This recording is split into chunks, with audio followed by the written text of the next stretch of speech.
दिन जोश जोहर भरा जंग जू जंग में कवि ने बड़ा बढ़िया लिखे। माँ साहब गजल की भाव में कहना बा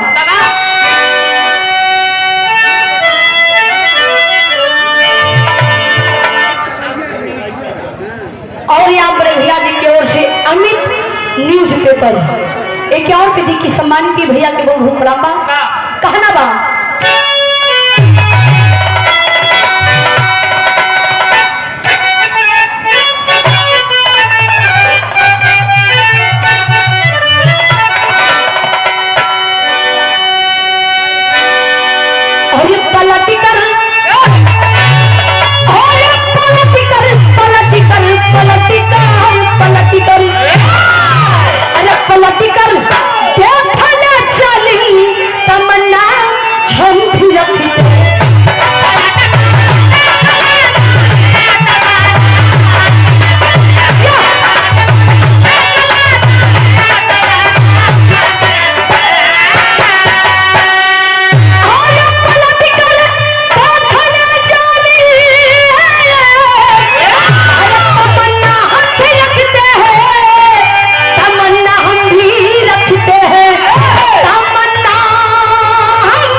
लाल बादशाह।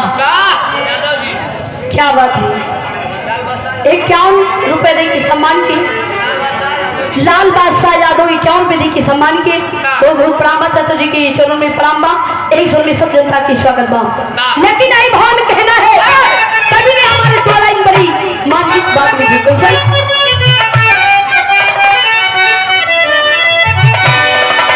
दिखा दे वही अल्लाह बन जा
कहानी बा सोहनी में कहना बा मार सब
खुशबू से महकी कलिया। वाह, कहानी यहीं से शुरुआत बा। बलिया के अंदर, बलिया के अंदर आधुनिक मेला लग गया। लेकिन ये भैया वीर लोरी,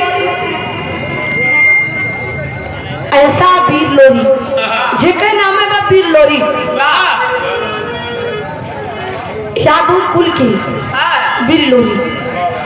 वीर लोरी विवाह कैलन राजा महल की लड़की मंजरी से।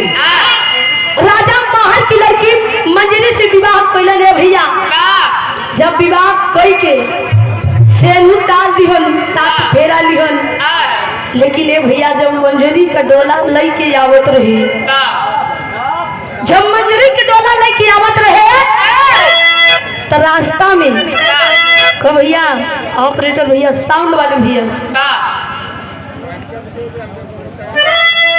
मंजरी का डोला लेके जब आवत रहे तो रास्ता में डोला रुकवा दिया गया। रास्ता में डोला रुकवा दिया गया। बहुत बड़ा राजा मौलागीत, राजा मौलागीत अपने मंत्रियों से कहकर कह दिया कि जिस रास्ते, अगर इस रास्ते से कोई डोला गुजरे, खाली मंजरी के डोला ना रुक रहे, तो रास्ता से जवन डोला जाए तो वह डोला रुक जाए। एक रात के लिए डोला मंत्री लोगों ने रुकवा दिया।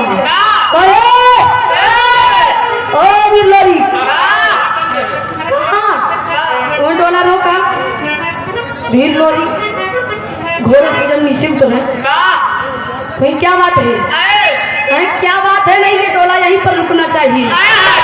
भीड़ लोरी कौन की के आदेश का पालन करते हुआ कहें कि हाँ राजा मौला गीत के पालन करूँ। अगर राजा मौला के बाजू में इतनी ताकत है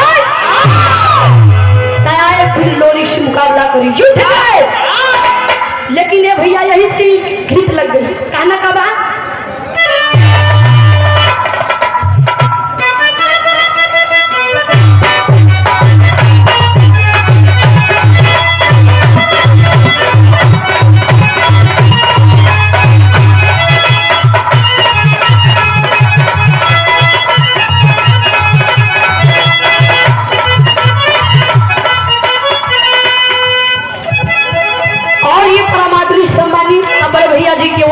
आप श्री राजू कोयला वाले भावी प्रत्याशी, अच्छा पार्षद प्रत्याशी आप बड़े भैया जी की ओर से ये 201 रुपए दे की सम्मान की आशीर्वाद की कामना, यही सब भैया लोग उनके प्रणाम बा। कहना बा हीरो हिरोइन से कहे सुनाओ का कहे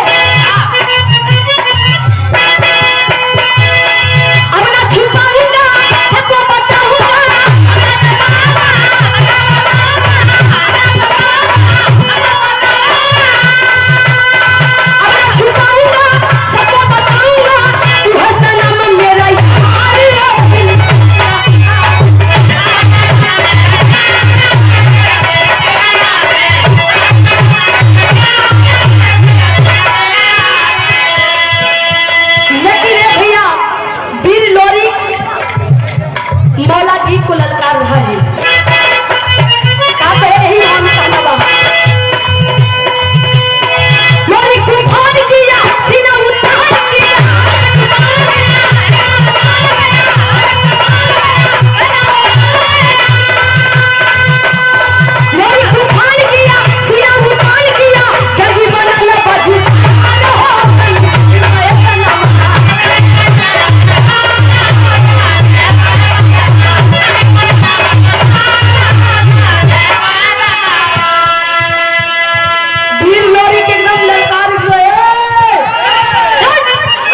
एकदम ललका भी गए,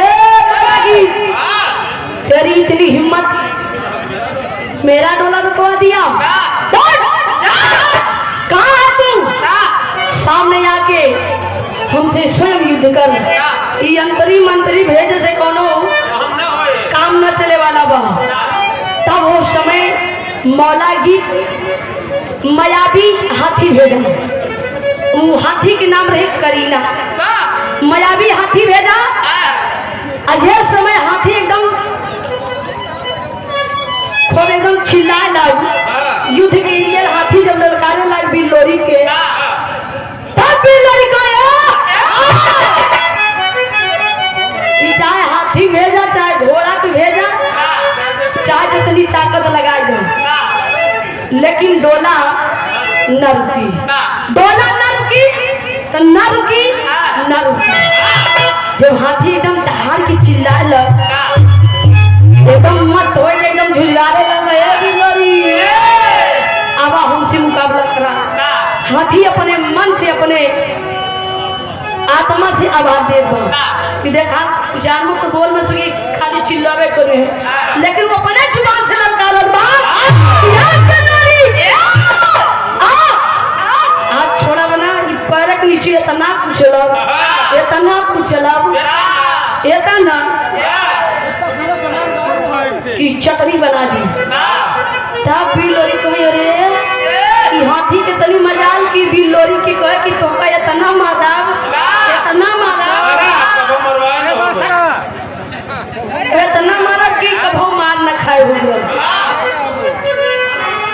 का फिर वही छाया हुआ नाम लाल बादशाह यादव। जी क्या बात है, क्या विधि की सम्मान की है, आशीर्वाद की कामना ईश्वर में सभी लोगों के प्राप्त हो। कहना का मारता हूँ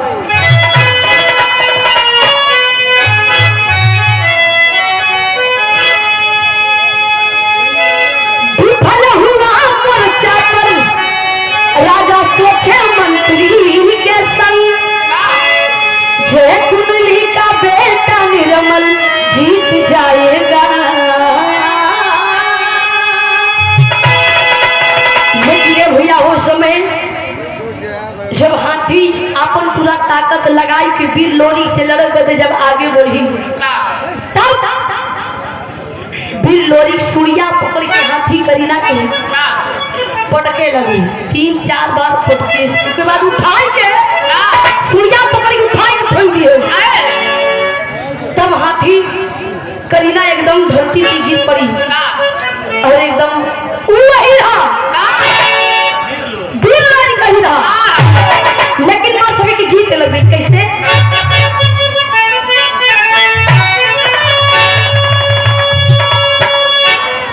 कोनो लड़का लड़की से बोल पड़ा, 3-4 लड़की काले से ऊपर की लौटी रही, तू लड़का बोल पड़ा।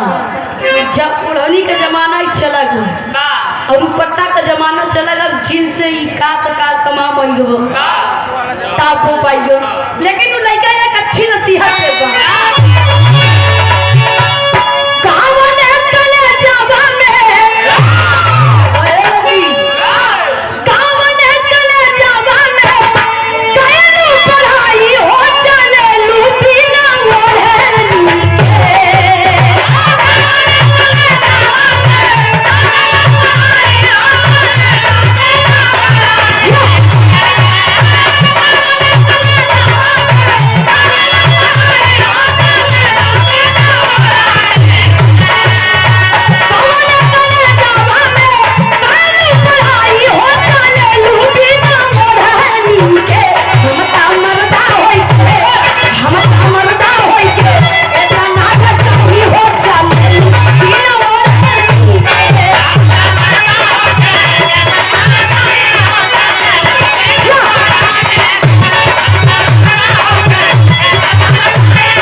मौला की एकदम चकित हो गया, हताश हो गया, मन में सोचने लगा ये बिल्लोरी कितना बलवान है कि मेरी मायावी सबसे मायावी हाथी करीना को भी मारता।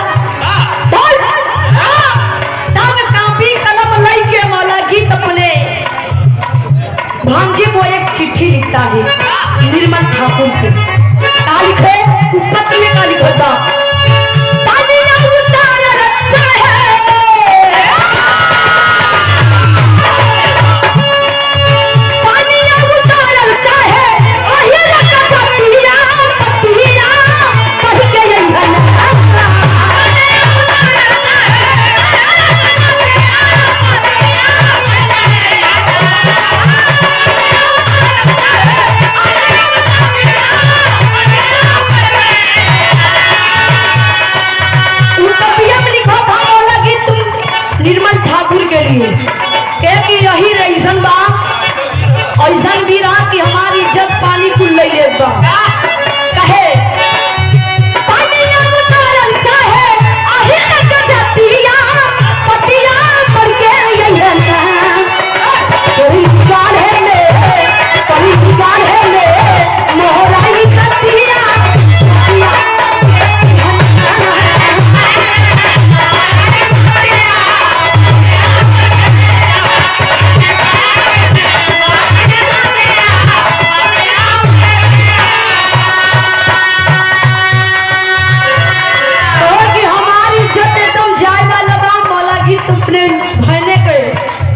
निर्मल ठाकुर की चिट्ठी लिख दिया और जब चिट्ठी पहुंच गई तो निर्मल ठाकुर को वह दिन गवना रहे बियाह भवन की दुल्हन विदाई हो लिया के आए रहे वो दिन उनके सुहाग रात रही जब अपने मामा मौला गीत की चिट्ठी पढ़ल निर्मल ठाकुर पढ़े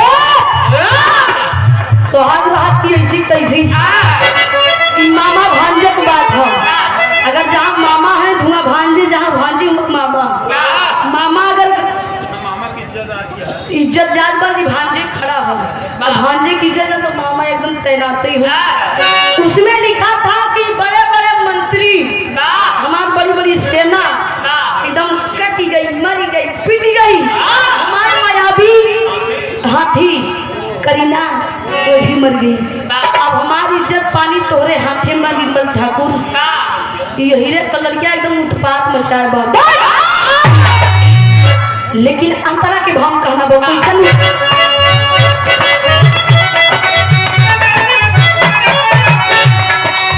कोढ़वा में लाल के ना भारे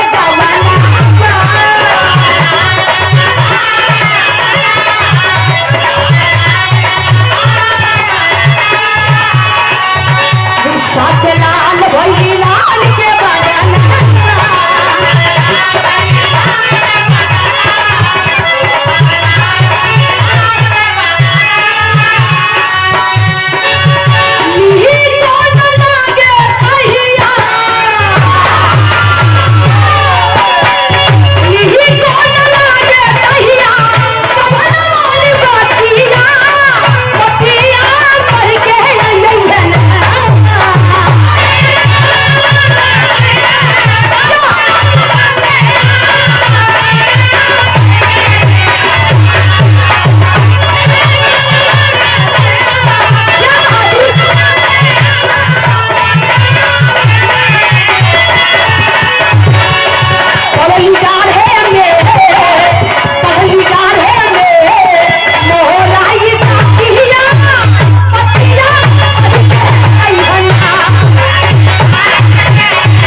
तलवारी पे कि गुमान की तलवार सब टूट जाए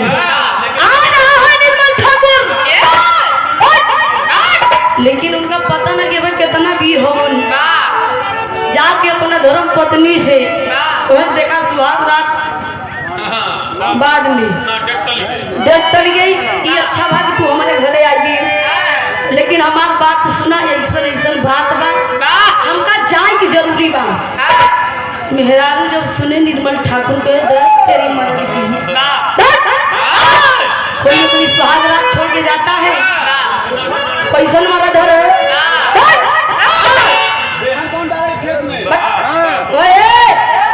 सुनना कौने गुमान पे तोहार मामा एकदम नाचा कौने गुमान पे और तोके कुछ हो जाए तो हम क्या करो हम मार खा ले लेकिन कहना भाई भी एक गीत लगी का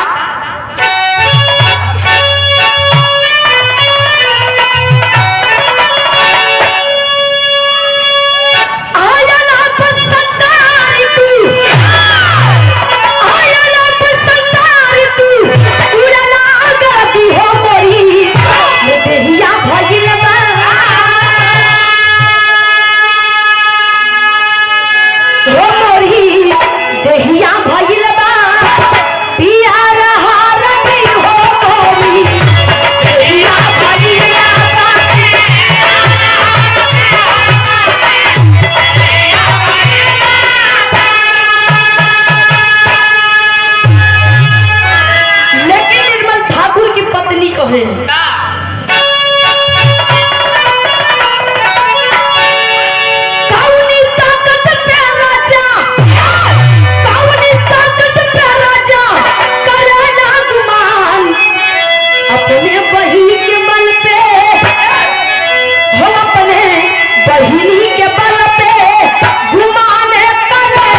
ये घाटमपुर की धरती से यहाँ पर भैया जी की ओर से रंजीत कुमार यादव। अच्छा बहुत बहुत धन्यवाद। 21 रुपये दे की सम्मान किया आशीर्वाद की कामना। 21 रुपये सब तक पंच के नमस्कार बटे कौने बहिनी के बल पे करेला गुमाना अपने बहिन के दम पे। लेकिन एक बात कही अंतरा के भाव में का कहे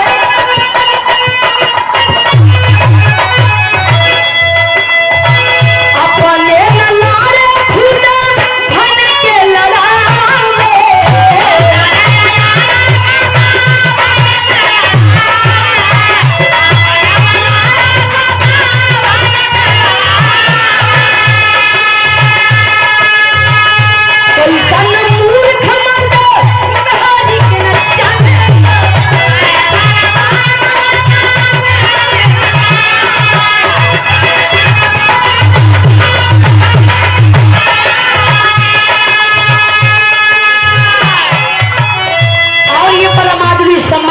भैया जी की ओर से जबर सिंह यादव घाटमपुर की धरती से 101 रुपये दे के सम्मान किए आप बड़े भैया के बहुत बहुत प्रणाम दो।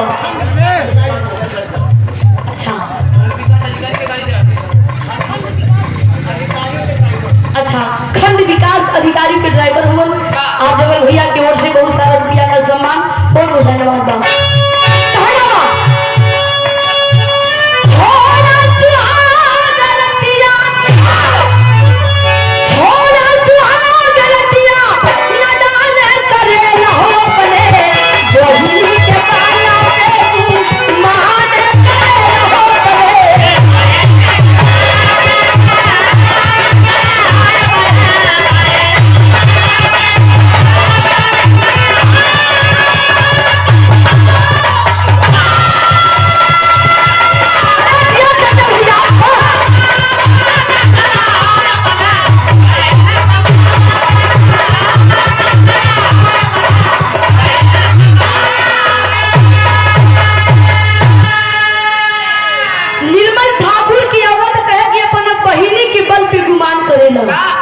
अगर मर्द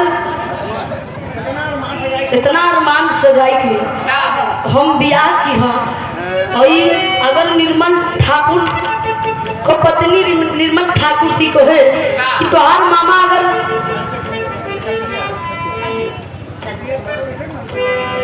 चकिया की धरती से आप बड़े भैया ननकी ट्रैक्टर वाली वाह 51 रुपये दे की सम्मान की आशीर्वाद की कामना तो है कि कार मामा बड़ा मर्द बनो दिना तक अकेले लड़ाई लोग के दिखावन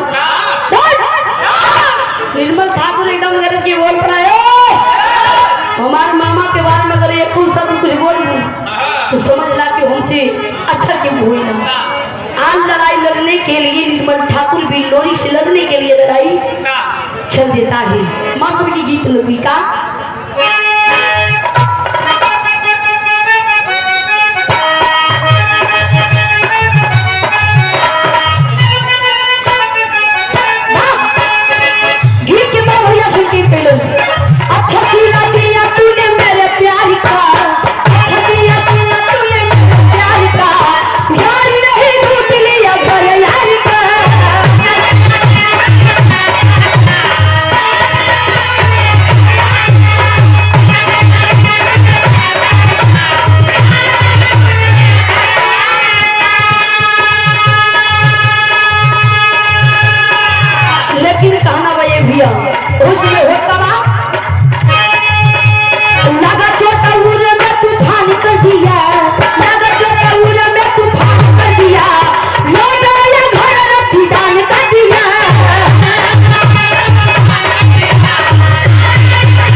निर्मल ठाकुर सुहाग रात मनाता है और सुबह उठकर दिल लोरी से लड़ने के लिए सुबह चल देता है। क्या करना है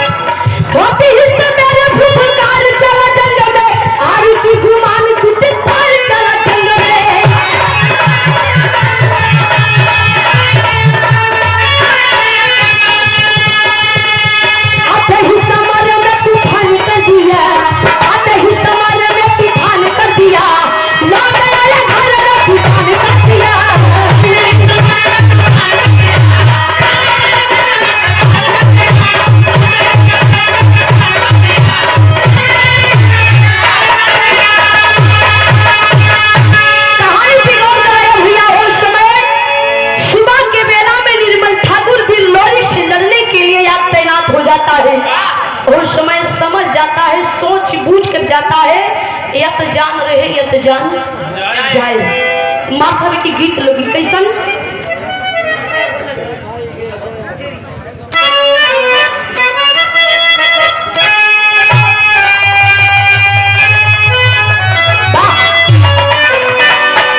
ललकार लहू की लाली खोलती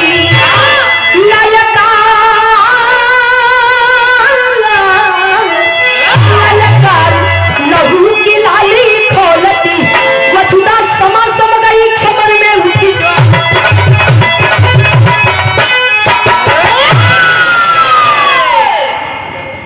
ललकार लहू की लाली खोलती, लेकिन ये भैया उस समय निर्मल ठाकुर जब रास्ते में पहुंचा जहां टोला रुकवाया था मौला की मंजरी एकदम टोला के अंदर से झांकत बा घूंघट उठाई के मन ही मन में सोचत बा कि हमार बाबू राजा महल जुआ में हमका हार गए।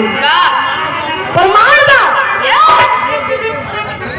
वीर लोरी पत्थर पे प्रमाण बा कि आज भी जो समय वीर लोरी तलवार से पत्थर पे मारती पत्थर अलगान बा पूरा एकदम पत्थर अलगान बा। लेकिन ये भैया उस समय मंजरी डोला के अंदर एकदम फुसकत बा कि हमारे बाबू जुआ में हार गए,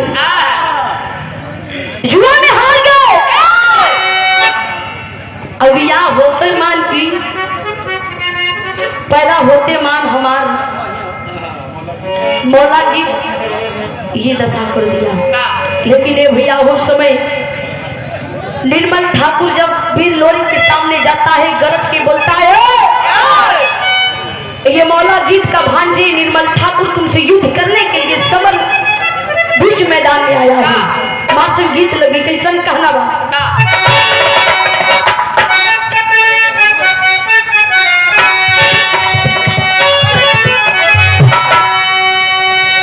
कैसे कहना बा मां साहब गीत की बड़ा भैया सीखे के लोग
एकदम तलवार उठा के कहता है निर्मल ठाकुर तेरी बाजुओं में ताकत है तेरा सामने। लेकिन ये भैया उस समय वोट कमाई ही हम कहना है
रास्ते में बीचों बीच रास्ते में अगर रुका है इसका परिणाम मैं दिखा के रहूंगा।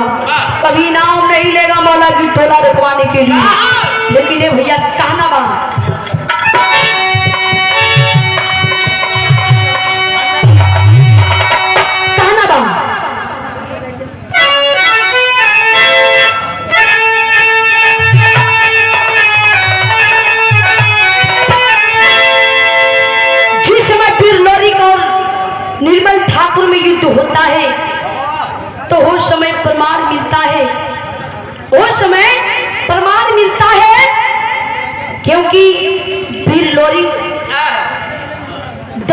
पूजा पर माँ दुर्गा का वास हमेशा रहता है।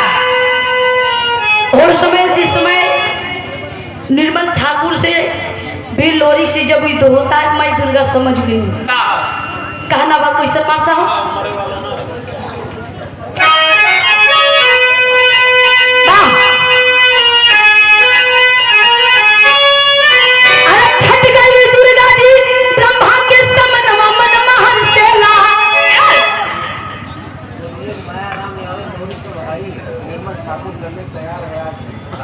वाह क्या बात कीजिए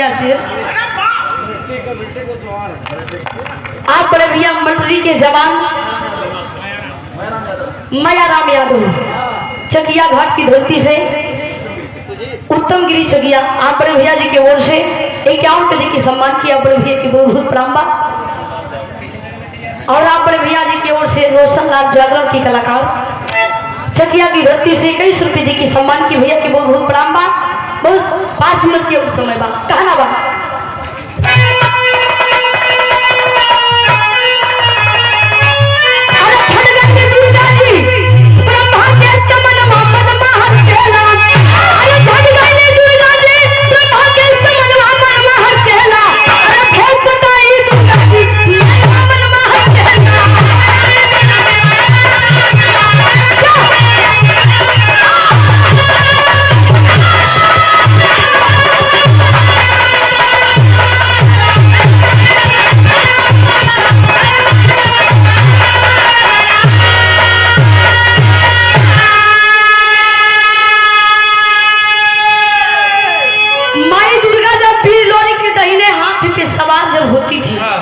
विराजमान होती थी। और समय जब लड़ाई हो रही थी निर्मल ठाकुर भी लोरी तब मैं समझ गई कि मरे वाला नहीं बा ये मरे वाला नहीं बा। वहां से तुरंत ब्रह्मा जी के सामने गई ब्रह्मलोक में ब्रह्मा जी से कुल भेद बताया क्या बताऊं थी माता निर्मल के ठाकुर भैया अगर कट जाई ठाकुर की गर्दन कट के अगर फिर जुड़ जाई तो जानना तू अमर हो जाई। फिर दोबारा कितना फिर लोरी का अपन तलवार की ताकत लगा दी निर्मल ठाकुर का गर्दन दोबारा ना कटे फिर बताओ अब फिर दोबारा कटे से कटे ना अब समाई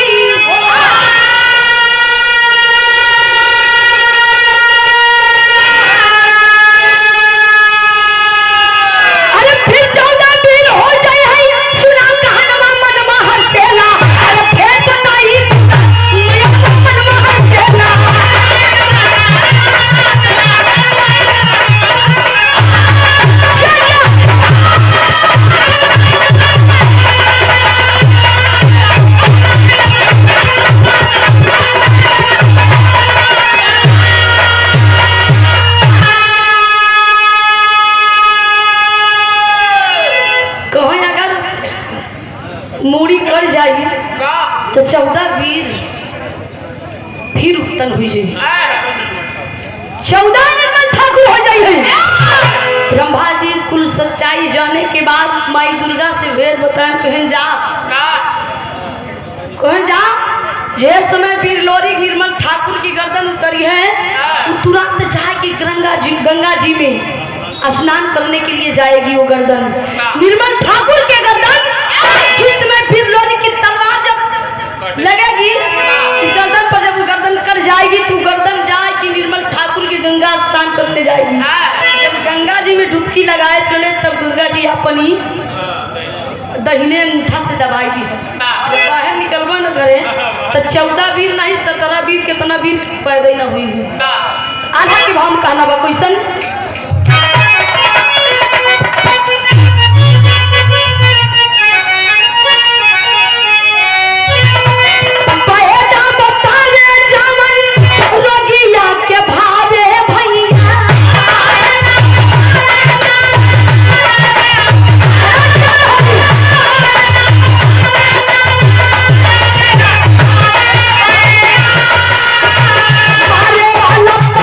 जैसन जिए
कोई की देखा अगर ऐसा बात था तो हम ई काम कोई के रहो।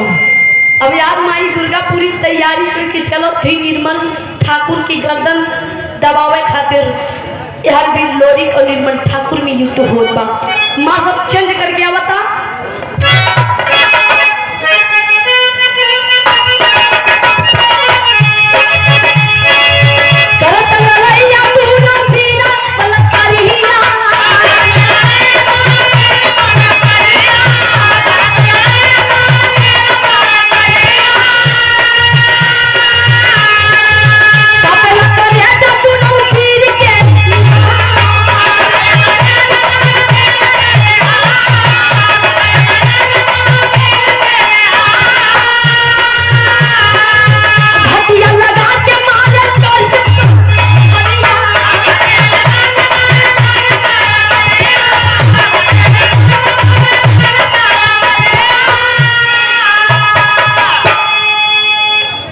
गर्दन अलगा जाती है जब भी लोरी तलवार मारते हैं निर्मल ठाकुर की गर्दन पर गर्दन अलगा जाती है।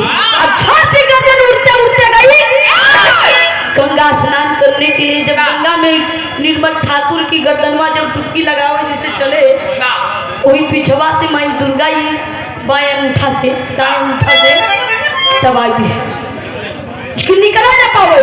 माई दुर्गा में जितनी ताकत रहे जितनी शक्ति रहे उन ताकत लगा के दबाई दी और निर्मल ठाकुर की गर्दन फिर निकले ना। जब निकले नहीं मार सकते कहना कब आखिरी भाव में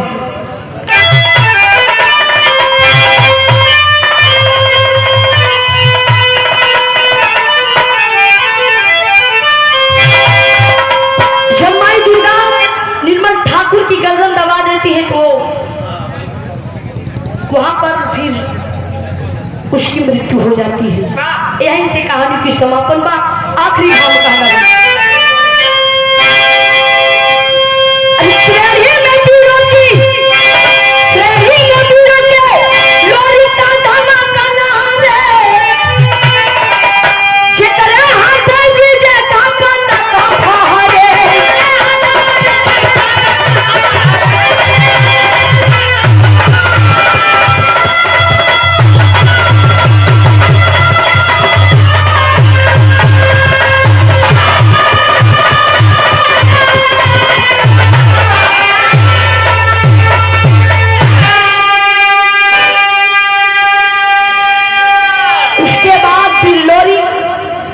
अपने मंजरी का डोला लेके चल देता है।